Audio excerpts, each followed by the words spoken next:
a punt per volar.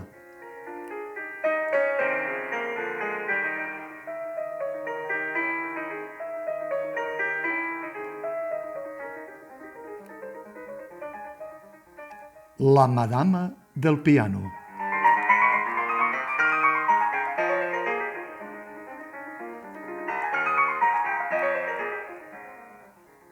La nostra era una família de músics.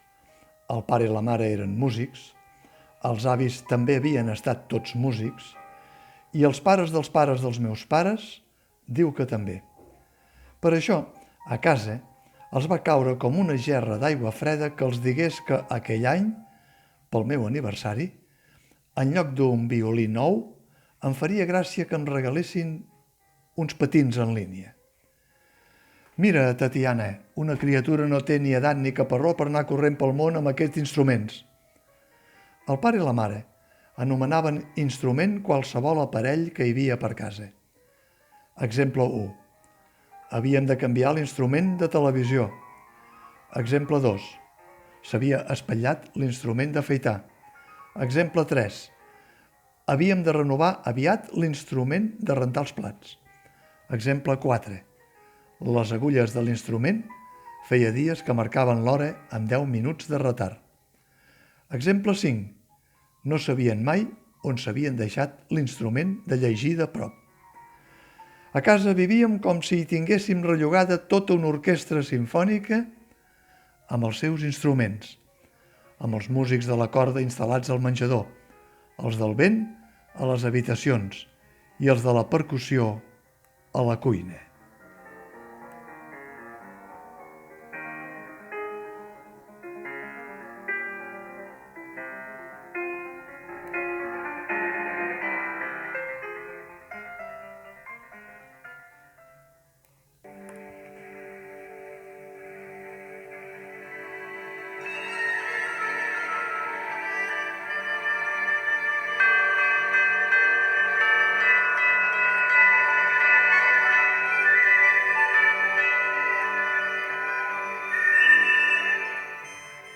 Missatges d'amor i de guerra.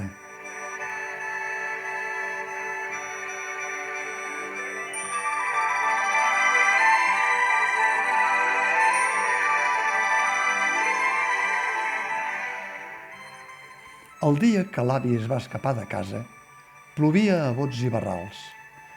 Se'n va anar de puntetes, amb el batí posat i amb les espardenyes de pelfe, sense dir res, abans de l'hora de dinar. Es veu que va enfilar la carretera petita, la mateixa que nosaltres agafàvem sempre per anar a jugar a les cabanes de canyes que teníem al barrancó, i va arribar al peu del baixador del ferrocarril. Va agafar el ram d'escales que pujaven fins a les andanes. Va saltar al mig de les vies i va caminar mig ensopegant entre el pedregar fins a l'entrada del túnel de la Foradada. I allà, aixarrancat entre les travesses, es va posar a comptar i a llançar pedres sobre els raïls. Una pedra cap a la dreta, una altra pedra cap a l'esquerra, i una altra cap a la dreta i una altra cap a l'esquerra. Al baixador del tren no hi vivia ningú des de feia anys. Des que l'últim cap d'estació es va jubilar, el que diuen que havia estat la casella del guardagulles estava tancada. I ja feia molt de temps que de l'edifici de l'estació del ferrocarril no en quedava res. Els semàfors automàtics havien substituït els guardagulles. A la façana de la casella només hi havia l'argolla d'on abans penjava la campana que avisava de les sortides dels trens. I tot era un grafit de colors que semblava que cada dia tingués una ruixada d'esprai més.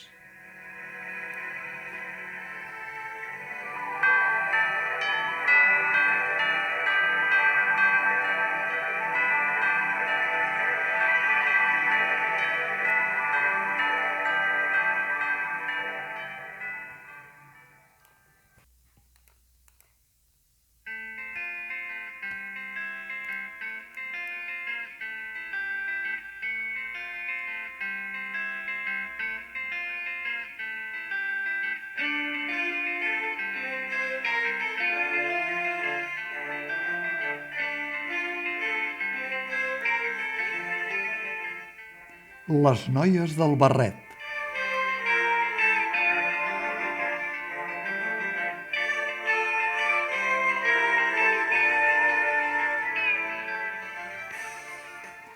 La mare es va carregar la motxilla a l'esquena, plena fins dalt, amb tot el que era nostre, i va arrossegar una bossa d'esport farcida de roba fins al replà de l'escala. Jo vaig agafar la motxilla petita amb mitja dotzena de llibres que guardava des que era petita i 4 records que no volia perdre mai. I em vaig posar la Duni al braç, fent-li de bressol, escalfada a recer del meu pit, perquè deixés de tremolar. La Duni era la gata rossa que vivia amb la mare i amb mi. «No t'espantis, Duni», li vaig dir a cau d'orella, fent-li un petonet al caparró i acaronant-li el pèl. «La mare, tu i jo trobarem un altre lloc com aquest, ja ho veuràs». Un agent de la policia municipal li deia a la mare que no ens entretinguéssim gaire més, si us plau, que ells no tenien tot el dia per enllestir la feina. No teníem res més.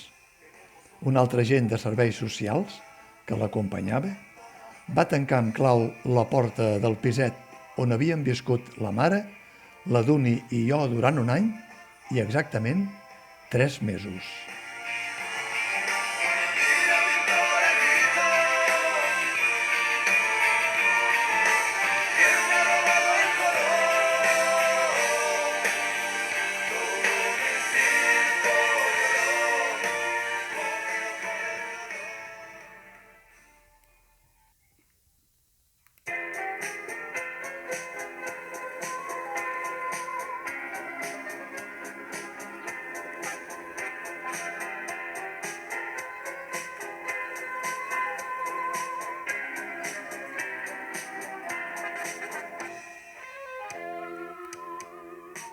L'Hospital dels Cors.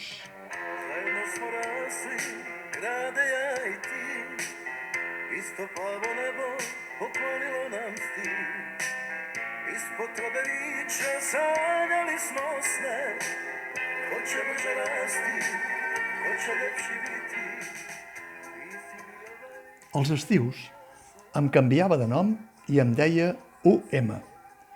Ja feia 6 estius, des que tenia 5 anys, que la mare em portava amb el seu cotxe a l'aeroport per enviar-me, com si fos un paquet exprés, al país on el pare treballava, a l'altra banda de món, que és com aleshores jo anomenava aquell lloc.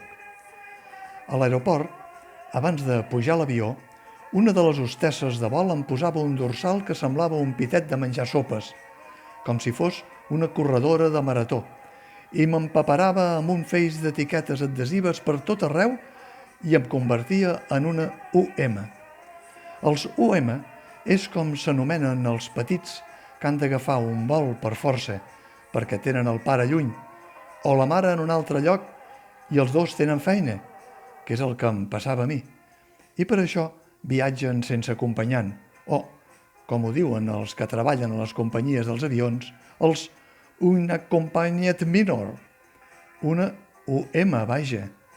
Per això, als estius em canviava de nom i em deia UM.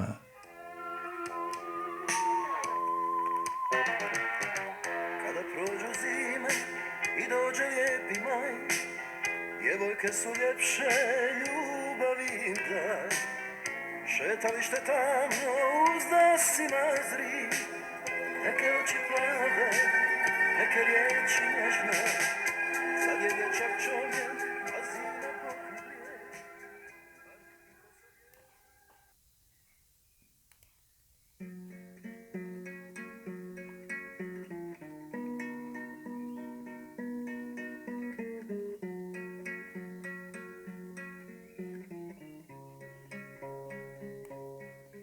El xuclador de grafits.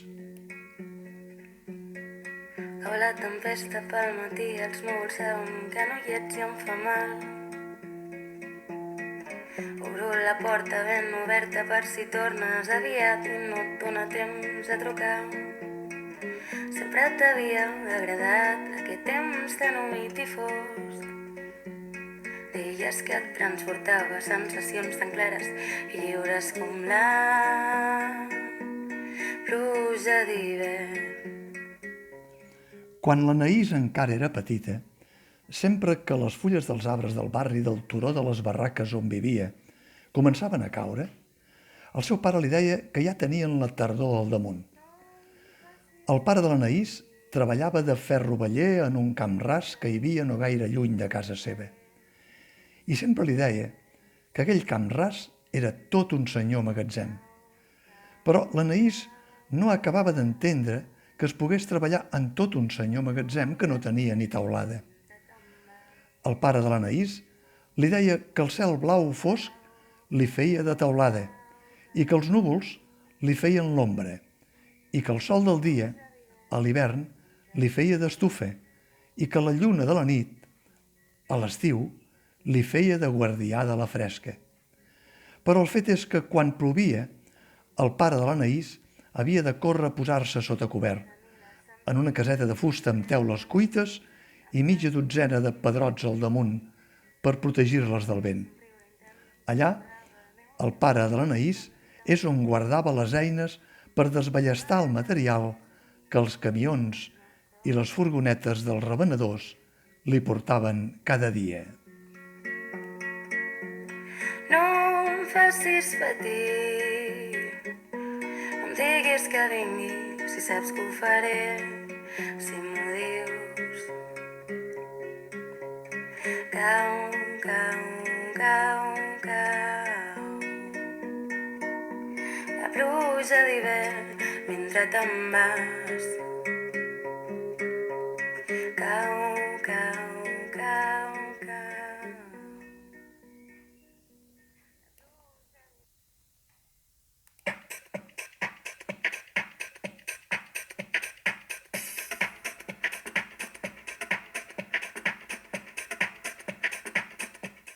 La iaia del rap.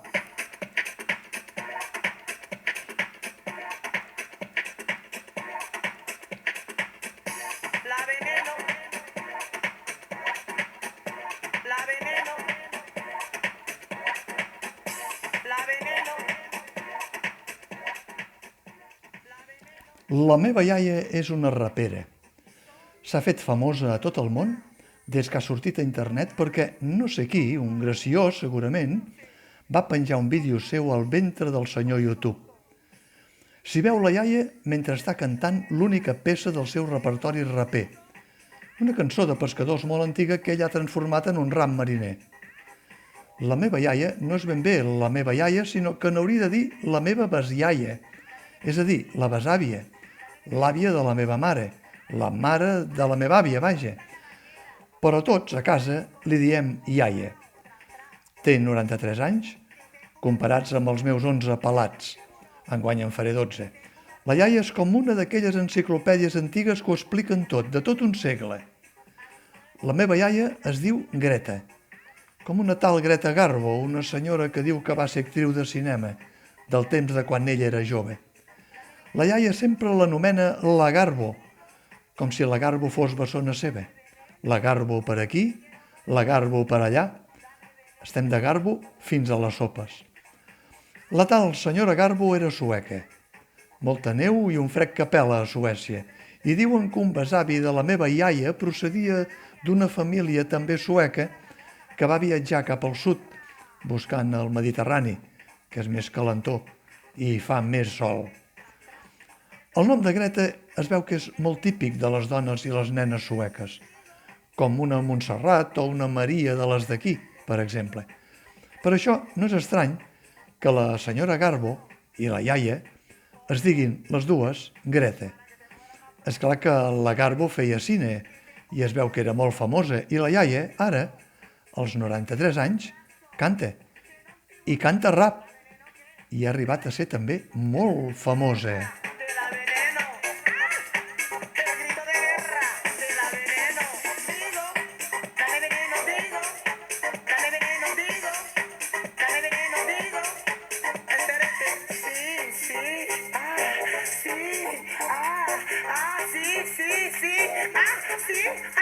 Sí,